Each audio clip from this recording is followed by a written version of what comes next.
नमस्कार, मी अर्चना गावाकडच्या रेसिपी या चॅनलवर तुमचं स्वागत.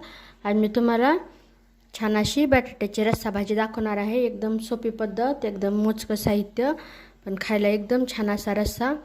तर भाकरीसोबत खायला, चुरून खायला किंवा भातासोबत खायला एकदम परफेक्ट असा आहे. तर पूर्ण व्हिडिओ पहा. तर रेसिपीला सुरुवात करूया. तर इथं मी बटाट्याच्या अशा फोडी करून घेतलेल्या, सालीसहित फोडी केलेल्या आहेत.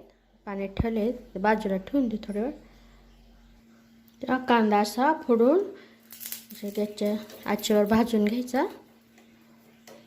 इथं सुक्क खोबऱ्याचा तुकडा त्याच पद्धतीने भाजायचा. ते दोन्ही कांदा आणि खोबरं भाजून घेऊ.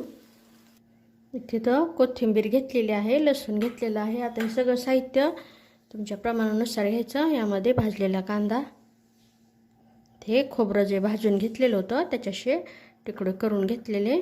आता हे सगळं मिक्सरला बारीक करून घ्यायचं.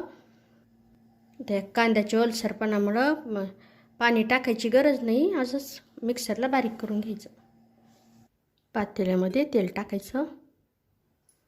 तेलामध्ये आता हे जे वाटण बनवलेलं ते टाकायचं.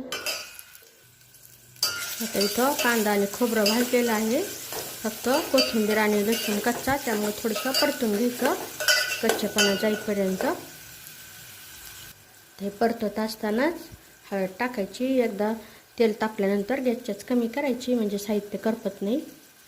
हळद टाकल्यानंतर थोडंसं परतून घ्यायचं. यामध्ये आता घरगुती मसाला, काळं तिखट आवडीनुसार थोडंसं मिक्स करून घेऊ. त्यामध्ये आता हे बटाट्याच्या फोडी टाकायच्या.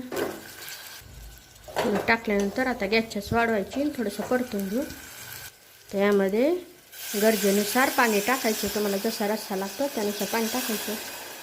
आता हे पाणी टाकून झालेली गॅसच वाढवलेली आहे. यामध्ये चवीनुसार मीठ.